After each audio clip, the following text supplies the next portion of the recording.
The rain pounded against the windows of Buckingham Palace as Captain James Mitchell finished his evening rounds. After 15 years of loyal service to the royal family, he had seen many strange things, but nothing could have prepared him for what was about to unfold on this dark October night. James had always been known for his dedication and sharp eye for detail. His fellow guards respected him and the royal family trusted him completely. He had protected 3 generations of royals from the late Queen Elizabeth to King Charles and Queen Camilla. Tonight felt different, though. There was an unusual tension in the air that made his skin crawl. As he walked through the dimly lit corridors, James noticed something odd.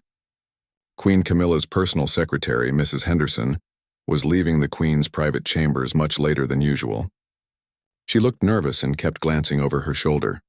When she saw James, she quickly looked away and hurried down the hallway without her usual polite greeting. James had known Mrs. Henderson for over a decade. She was always composed and professional, never showing signs of distress. Her behavior tonight was completely out of character. Something was definitely wrong, and James felt it was his duty to investigate. He approached Queen Camilla's door and knocked gently. There was no response. He knocked again, a bit louder this time. Still nothing. This was highly unusual because the Queen was known to be a light sleeper, and she always responded when someone knocked on her door, even late at night. James tried the door handle and found it unlocked. This was another red flag. The Queen always locked her door before going to sleep for security reasons. He slowly pushed the door open and called out softly, "Your Majesty, is everything all right?" The room was eerily quiet. The only sound was the ticking of an antique clock on the mantelpiece. James stepped inside and immediately noticed that the room looked different. Papers were scattered across the Queen's desk, which was unusual because she was known for keeping everything perfectly organized. As he moved deeper into the room, James saw Queen Camilla sitting in her favorite armchair by the fireplace.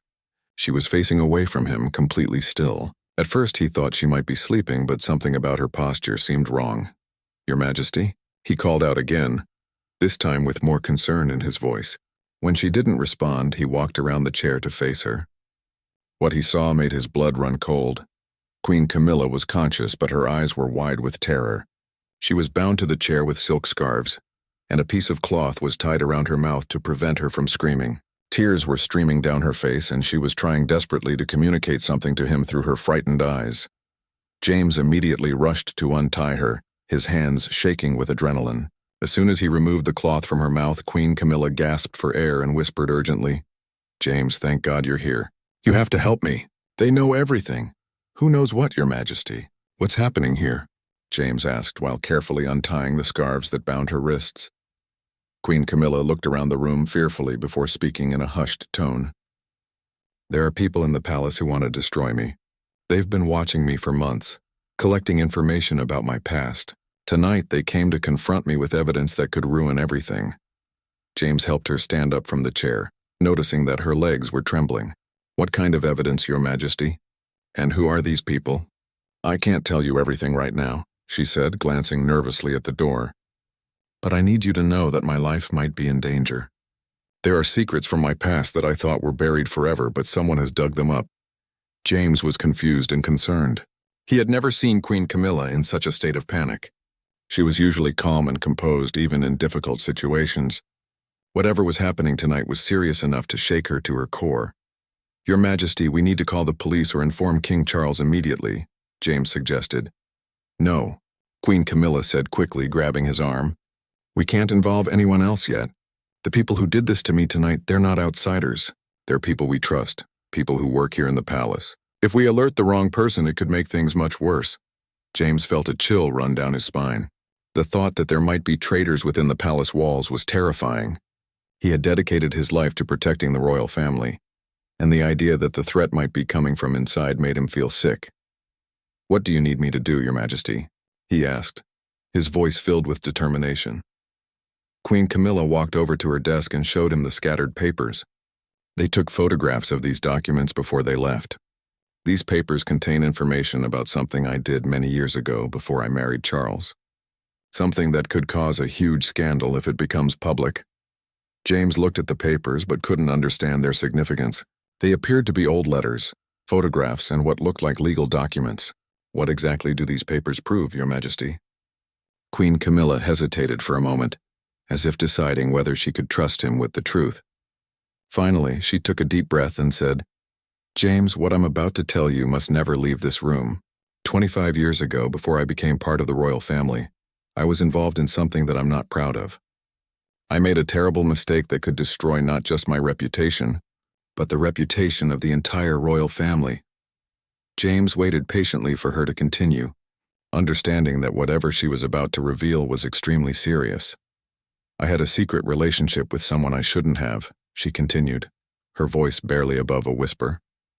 Someone who was already married, someone whose identity would shock the world if it ever came to light.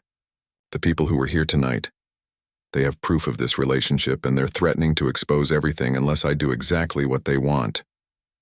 The weight of this revelation hit James like a brick wall.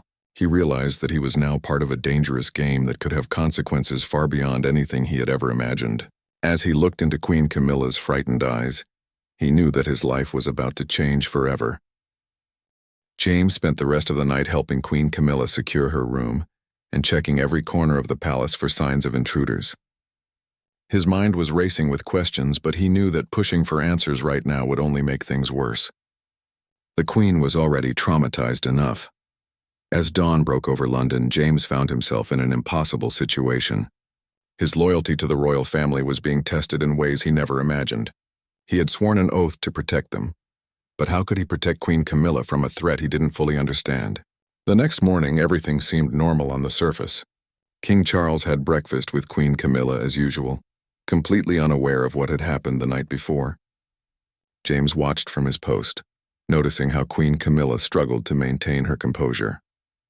She smiled when appropriate and answered the king's questions, but James could see the fear in her eyes. After the king left for his morning appointments, Queen Camilla approached James privately. "We need to talk more about last night," she said quietly. "Meet me in the garden library at 2 o'clock. Make sure no one follows you." James nodded and spent the morning trying to act normally while his mind was consumed with worry. He began paying closer attention to the palace staff, wondering who among them might be involved in the plot against Queen Camilla. Everyone seemed suspicious now. At exactly 2 o'clock, James made his way to the garden library, a small building tucked away in a quiet corner of the palace grounds. Queen Camilla was already there, looking pale and exhausted. She had clearly not slept much after the previous night's ordeal. "James, I need to tell you the whole truth," she began, closing the library door behind him. "The man I had the secret relationship with 25 years ago was Thomas Whitmore, who is now a high-ranking government official. At the time, he was married to the daughter of a very powerful family." James recognized the name. Thomas Whitmore was currently serving as a senior advisor to the Prime Minister, and was known for his strong moral stance on family values. If news of his affair with Camilla became public, it would destroy his career and create a massive political scandal. The relationship lasted for about 6 months, Queen Camilla continued. "We were both young and foolish. I was going through a difficult time in my first marriage, and he was having problems with his wife. We met secretly and exchanged hundreds of letters. I thought I had destroyed all evidence of our relationship years ago, but apparently I was wrong." "How did the people who broke in last night get hold of these letters?" James asked. "That's what terrifies me," Queen Camilla replied. "The letters were stored in a safety deposit box that only 3 people knew about. Myself, Thomas, and my former personal assistant, Sarah Mills. Sarah died in a car accident 5 years ago, so either Thomas is behind this, or someone else discovered the box somehow." James was beginning to understand the complexity of the situation. "Your Majesty, if Thomas Whitmore is involved, this could be much bigger than just blackmail. He has connections throughout the government and intelligence services." Queen Camilla nodded grimly. "That's exactly what I'm afraid of. Last night, the person who tied me up spoke with a disguised voice, but they knew details about my daily routine that only someone with inside access could know. They knew exactly when my staff would be away and how to get into my room without setting off any alarms." "Did they make any specific demands?" James asked. "Yes," Queen Camilla said, her voice trembling slightly. "They want me to convince King Charles to support a particular trade agreement that Thomas Whitmore has been pushing for months. The king has been hesitant about it because he has concerns about its environmental impact. If I can get Charles to change his mind, they'll keep my secret safe.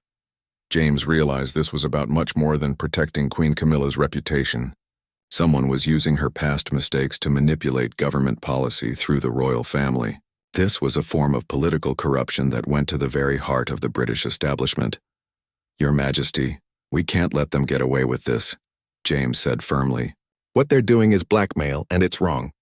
We need to find a way to stop them. But how? Queen Camilla asked desperately. If this information becomes public, it won't just hurt me. It will damage the monarchy and give ammunition to people who want to abolish the royal family entirely. Charles's reign could be destroyed before it even properly begins. James thought carefully about their options. We need more information about who's behind this. If we can identify the people involved, maybe we can find a way to turn the tables on them. Queen Camilla pulled out a small piece of paper from her pocket. The person who was here last night left this behind. I found it under my desk this morning. James examined the paper. It was a business card for a private investigation company called Meridian Security Solutions. The card looked expensive and professional, but there was no individual name on it, just a phone number. This could be our first clue, James said, but we need to be very careful about how we investigate this company. If they're professional enough to infiltrate the palace, they're probably monitoring their own communications. Queen Camilla looked at James with a mixture of hope and fear. Are you sure you want to get involved in this?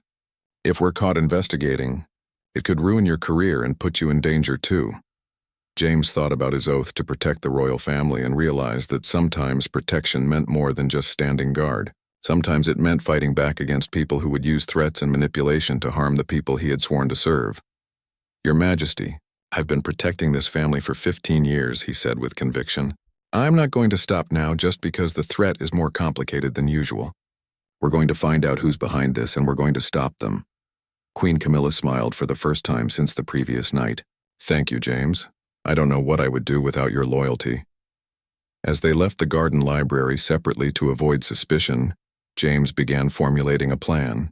He would need to use all his skills and contacts to investigate Meridian Security Solutions without alerting them to his activities. He also needed to figure out how Thomas Whitmore fit into the puzzle and whether the government official was a victim or a perpetrator in this scheme. The afternoon passed slowly as James went about his regular duties while secretly planning his investigation. He knew that time was running out and that Queen Camilla couldn't hold off the blackmailers forever. 3 days had passed since the break-in, and James was becoming increasingly worried about Queen Camilla's state of mind. She was struggling to maintain her public facade while dealing with the constant fear of exposure. During official ceremonies, he noticed her hands shaking slightly, and she had developed dark circles under her eyes from lack of sleep. James had been carefully researching Meridian Security Solutions using his connections in law enforcement. What he discovered was deeply troubling. The company existed on paper, but it had no physical office and very little online presence. The phone number on the business card led to an automated system that required a specific code to reach a human operator. On Wednesday evening, James decided to take a risk. He called the number from a payphone outside the palace, hoping to gather more information about the company. After several rings, a cold female voice answered, "Meridian Security. How may I assist you?" James disguised his voice and pretended to be a potential client. "I'm interested in your investigation services. I need help with a sensitive matter involving public figures." "We specialize in exactly that type of work," the woman replied. "However, all consultations must be arranged through referrals from existing clients." "May I ask who recommended our services?" James hadn't expected this question. "A friend mentioned you, but I'd prefer not to give names over the phone." "I understand," the woman said. "Unfortunately, we cannot schedule appointments without proper referrals." "Good evening."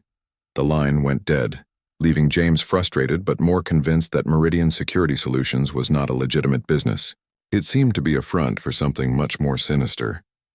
The next morning, James received an urgent message from Queen Camilla asking him to meet her in the palace chapel.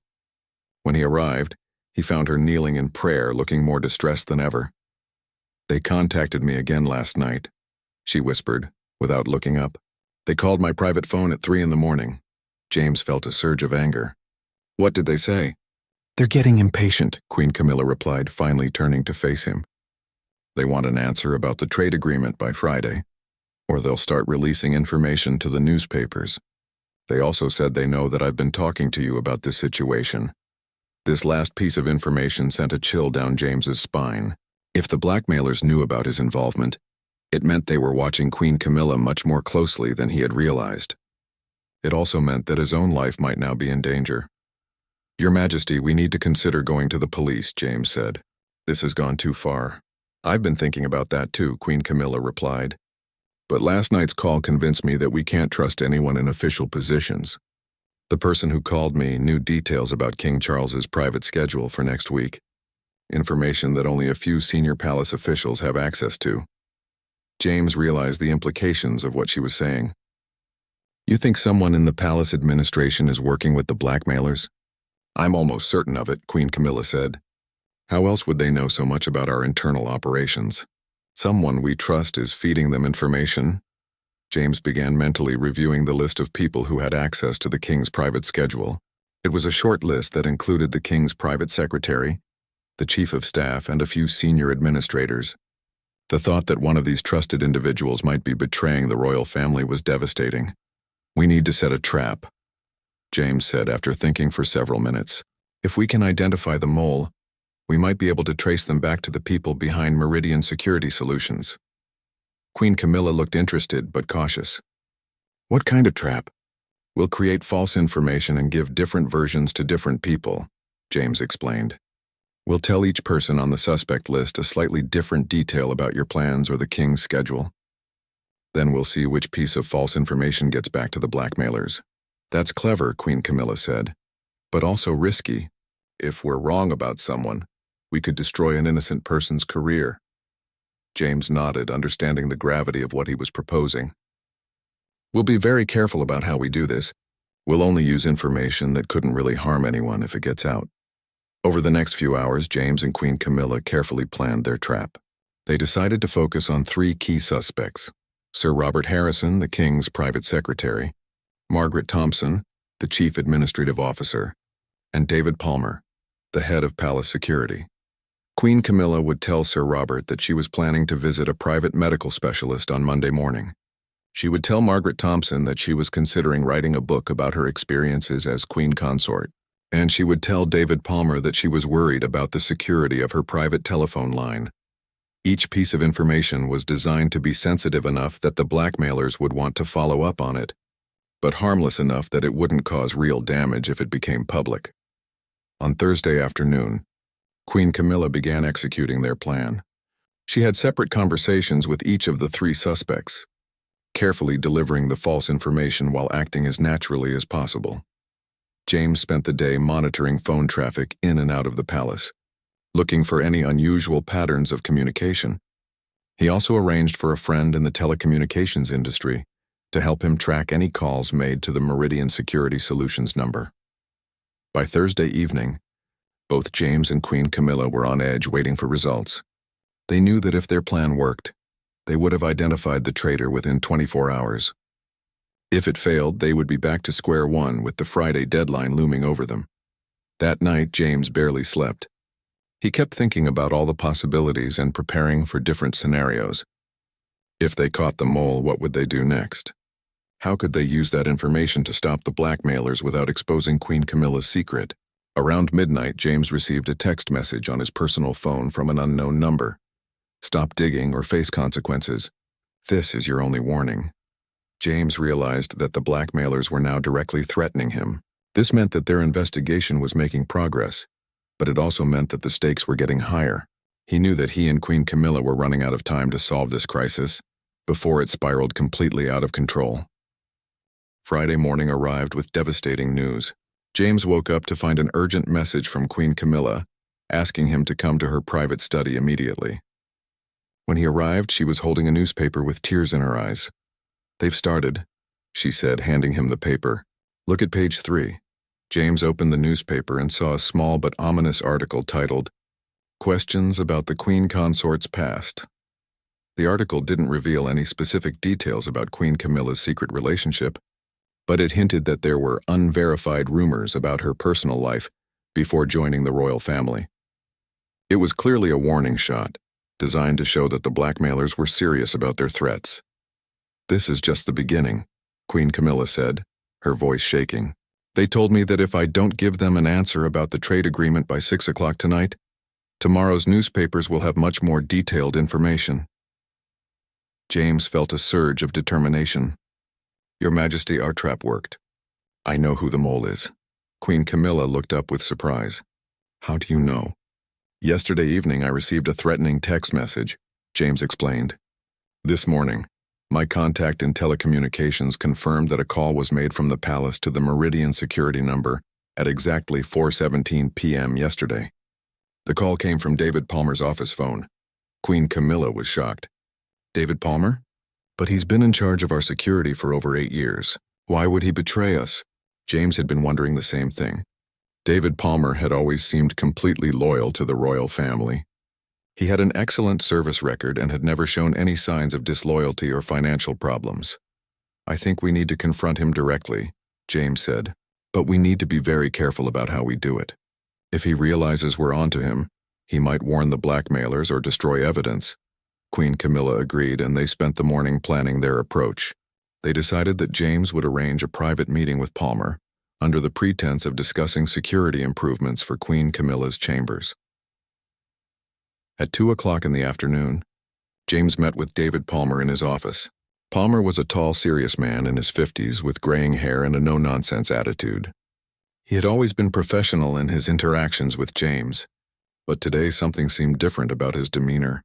"David, I'm concerned about the Queen Consort's security," James began carefully.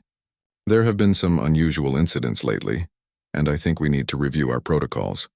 Palmer's eyes flickered with what looked like nervousness. "What kind of incidents?" James decided to test Palmer's reaction by mentioning some of the false information they had planted. Queen Camilla mentioned that she's been worried about the security of her private telephone line. She thinks someone might be monitoring her calls. Palmer's face went pale, and James knew immediately that their suspicions were correct. "Why would she think that?" Palmer asked, trying to sound casual but failing to hide his anxiety. "She's been receiving some strange phone calls lately," James replied, watching Palmer's reaction carefully. "Calls from people who seem to know things about her private life that they shouldn't know." Palmer was clearly struggling to maintain his composure. His hands were shaking slightly, and he kept glancing toward the door as if he wanted to escape from the conversation. James decided to take a direct approach. "David, I know about Meridian Security Solutions. I know you've been in contact with them. The question is, are you working with them voluntarily, or are they forcing you to help them?" Palmer's facade crumbled completely. He put his head in his hands and began to sob. "You don't understand," he said through his tears. "They have my daughter." James was stunned. "What do you mean they have your daughter?" Palmer looked up with desperate eyes. "My daughter Emma lives in Australia. 3 weeks ago she disappeared. At first I thought it was just a misunderstanding, but then I received a call from someone claiming to be holding her captive. They said they would release her unharmed if I helped them gather information about the royal family." James felt a mix of anger and sympathy. Palmer wasn't a traitor by choice. He was a father trying to save his child. "Why didn't you come to us for help?" "They said they would kill Emma if I told anyone," Palmer replied. "They proved they had her by sending me photos and a video of her tied up in some kind of warehouse. I couldn't risk her life." James understood Palmer's impossible situation, but he also knew that this changed everything about their approach to the crisis. "David, we're going to help you get your daughter back, but first I need to know everything you've told them about Queen Camilla." Palmer spent the next hour confessing everything. He had provided the blackmailers with Queen Camilla's daily schedule, information about the security systems in her chambers, and details about which staff members had access to different areas of the palace. He had also confirmed information about her personal habits and the times when she was most likely to be alone. They were particularly interested in any information about her past, Palmer said. They kept asking about old documents, personal correspondence, and whether she had any private storage areas where she might keep sensitive materials. James realized that the blackmailers had been planning their operation for weeks, using Palmer's access to gather intelligence before making their move. "Have they asked you to do anything else besides provide information?" Palmer nodded reluctantly. "They want me to disable the security cameras in the West Wing corridor for 15 minutes tomorrow night." They said it's the final thing they need me to do before they release Emma. James felt a chill of fear. David, whatever they're planning for tomorrow night, it's not just about collecting more information. They're planning something much more serious. Palmer looked terrified. What do you think they're going to do? I don't know, James replied, but we're not going to let it happen. We're going to stop them and save your daughter at the same time. James left Palmer's office with his mind racing. He now understood the full scope of the conspiracy against Queen Camilla, but he also realized that they were facing a much more dangerous enemy than he had initially thought. These weren't just blackmailers. They were kidnappers who were willing to use extreme violence to achieve their goals. He knew that time was running out. The 6 o'clock deadline was only 4 hours away, and whatever the blackmailers were planning for Saturday night would probably be their final move. James had to find a way to save both Queen Camilla and Emma Palmer before it was too late. James rushed back to Queen Camilla with the shocking news about David Palmer's daughter. When he explained the situation, Queen Camilla's expression changed from fear to determination. "We cannot let an innocent girl suffer because of my past mistakes," she said firmly. "We have to find a way to save Emma Palmer and stop these criminals." "Your Majesty, I have an idea," James said. "But it's going to require us to take some serious risks."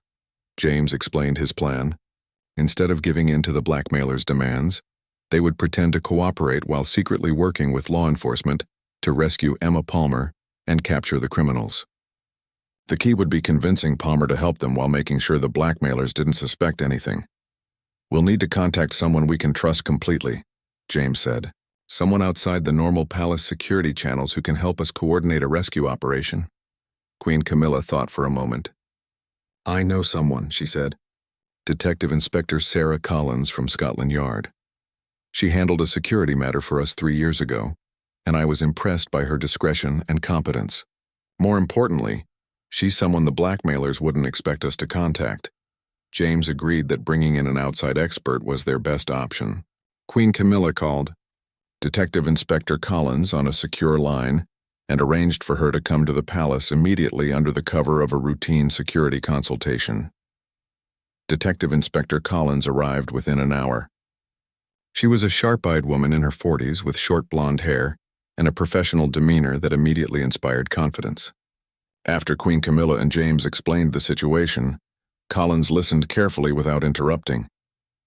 "This is a complex case," Collins said when they finished. "The fact that they're holding Palmer's daughter in Australia makes it much more difficult, but not impossible. We'll need to coordinate with Australian authorities while simultaneously preparing for whatever they're planning here tomorrow night."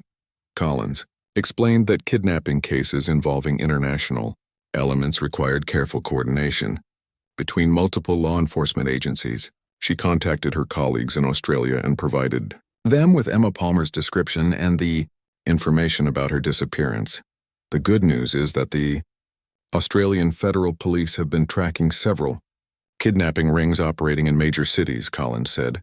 "They think they know which group might be responsible for taking Emma Palmer." Meanwhile, James worked with Palmer to understand exactly what the blackmailers expected him to do on Saturday night.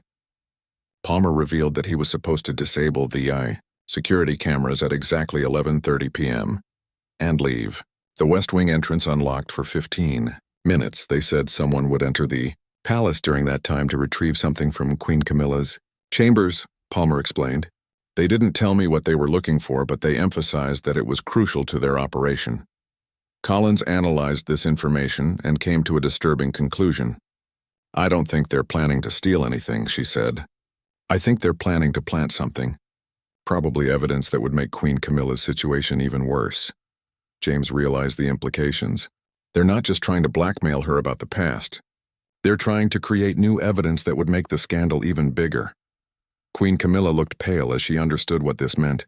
"If they plant fabricated evidence in my room, it won't matter whether the original letters are real or not. The story will become so big that no one will care about the truth." Collins nodded grimly. "This suggests that their real goal isn't just political manipulation. They want to destroy Queen Camilla's reputation completely, probably as part of a larger attack on the monarchy itself." As the 6 o'clock deadline approached, they finalized their plan.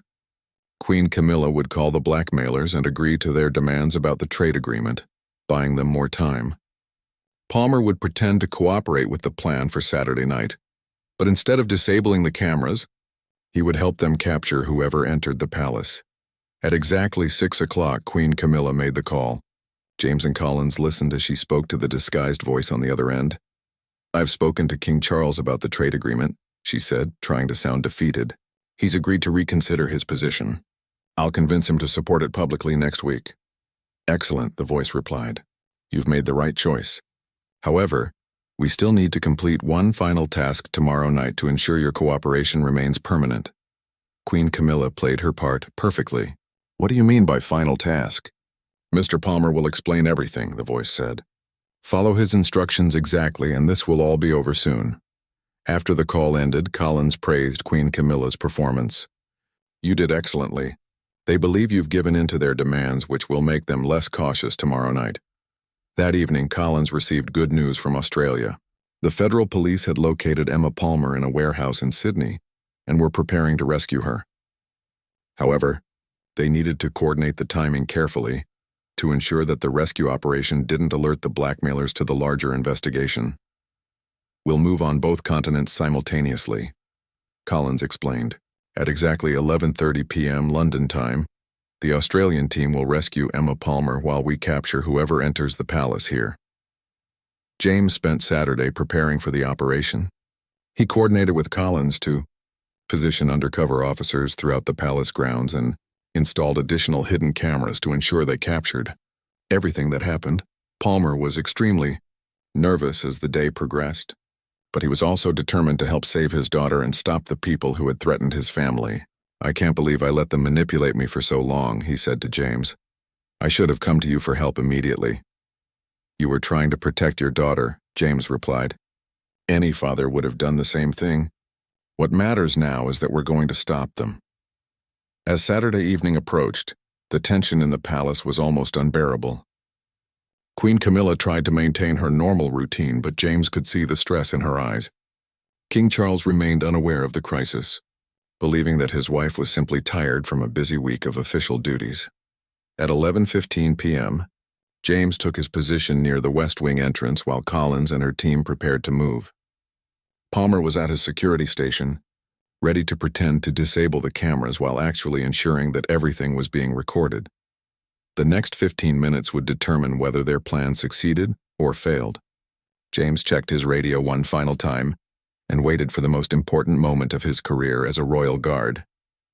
At exactly 11:30 p.m., James watched from his concealed position as a dark figure approached the West Wing entrance. The person was dressed in black and moved with the confidence of someone who believed they were invisible to the security cameras. Little did they know that every step was being recorded by Collins's hidden surveillance equipment. The intruder used a key card to enter the building, confirming that they had inside help beyond Palmer's forced cooperation. James whispered into his radio, "Target has entered the building. Moving according to plan." The figure moved quickly through the corridors, heading directly toward Queen Camilla's chambers. James followed at a safe distance, coordinating with Collins's team to ensure they had the intruder surrounded before making their move. When the intruder reached Queen Camilla's door, they again used a key card to gain entry. James waited 30 seconds before speaking into his radio. "Target is inside the Queen's chambers. Execute operation now." Collins and her team moved swiftly from multiple directions, blocking all possible escape routes. James entered Queen Camilla's room first, finding the intruder kneeling beside the Queen's desk with a small briefcase open on the floor. "Freeze! Police!" James shouted as Collins and her officers burst into the room behind him. The intruder spun around, and James was shocked to see a face he recognized. It was Mrs. Henderson, Queen Camilla's personal secretary, the same woman whose nervous behavior had first alerted James that something was wrong. "Mrs. Henderson?" James said in disbelief. "You're behind all of this?" Mrs. Henderson stood up slowly, her face showing no emotion. "You have no idea what you've just ruined," she said coldly. Collins stepped forward with handcuffs. "Margaret Henderson, you're under arrest for conspiracy, blackmail, and kidnapping." As Collins arrested Mrs. Henderson, James examined the contents of the briefcase. Inside were fabricated photographs that appeared to show Queen Camilla in compromising situations, fake documents suggesting financial impropriety, and what looked like planted evidence designed to make the original scandal much worse. Just as we suspected, Collins said. They weren't planning to steal anything. They were going to plant evidence that would have destroyed Queen Camilla's reputation completely. Mrs. Henderson remained silent as she was led away, but her cold stare told James that this conspiracy involved more people than just her. The real masterminds were still out there somewhere. Collins received a radio message from Australia. The rescue operation was successful, she told James. Emma Palmer has been found safe and unharmed. The kidnappers have been arrested, and they're already providing information about their connections here in London. Palmer, who had been monitoring everything from his security station, broke down in tears of relief when he heard that his daughter was safe. James felt a surge of satisfaction knowing that they had saved an innocent life while protecting Queen Camilla. However, their victory was short-lived. Collins received another radio message that wiped the smile from her face. "What is it?" James asked. "The kidnappers in Australia have revealed something disturbing," Collins said. Mrs. Henderson wasn't the mastermind of this operation. She was working for someone much more powerful. Collins explained that the arrested kidnappers had identified Thomas Whitmore, the government official who had the affair with Queen Camilla, as the person who hired them. However, when Australian authorities contacted their British counterparts to arrest Whitmore, they discovered that he had disappeared. Whitmore vanished from his London home sometime yesterday evening, Collins said.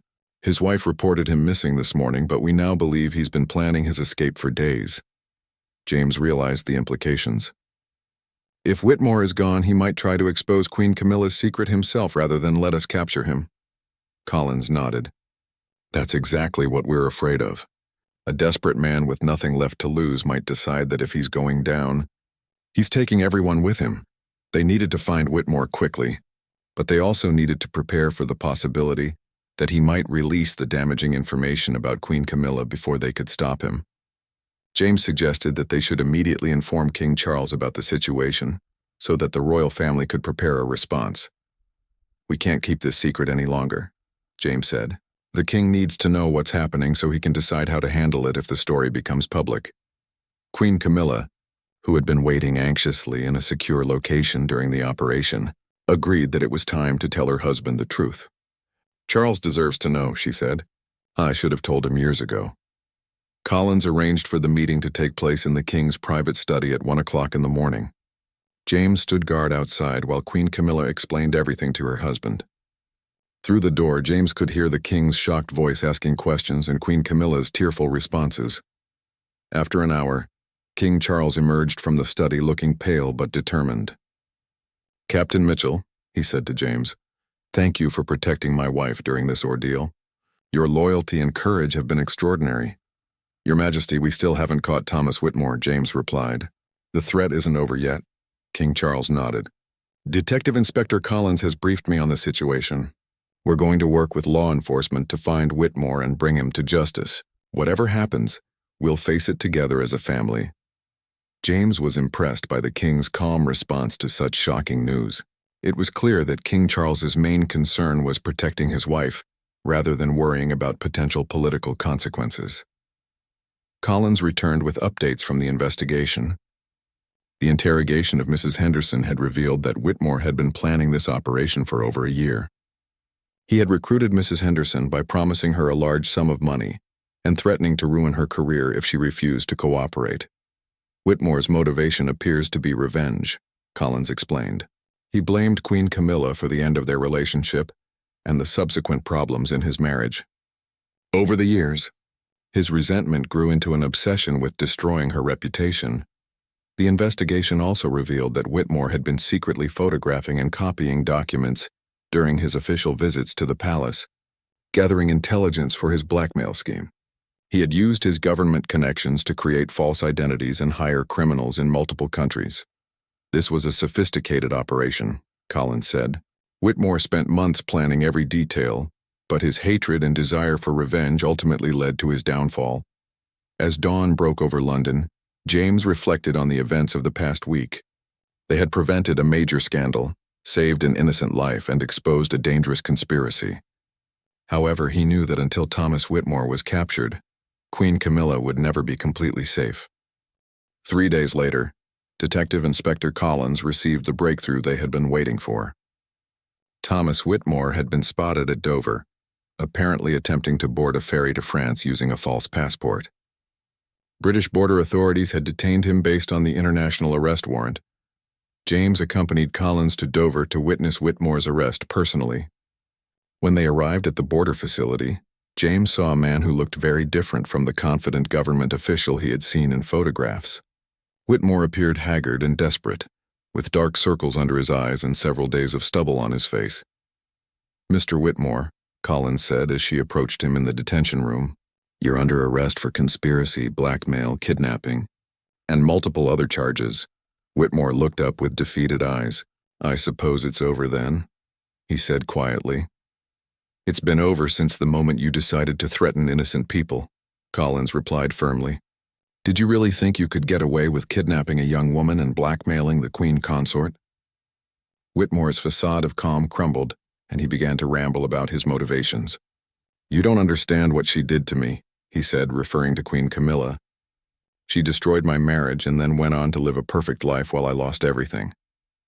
James listened to Whitmore's confession with a mixture of disgust and pity. The man had allowed his bitterness to consume him completely, leading him to commit serious crimes against innocent people. "Your relationship with the Queen Consort ended 25 years ago," Collins pointed out. "She moved on with her life, got married, and became a productive member of society.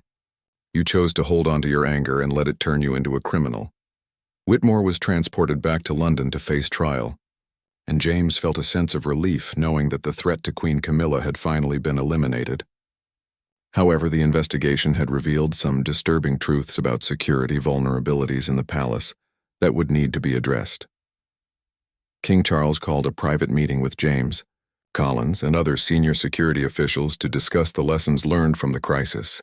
"We need to completely review our security protocols," the king said. "The fact that Mrs. Henderson was able to operate undetected for so long shows that we have serious problems with our vetting and monitoring systems." James agreed that changes were necessary.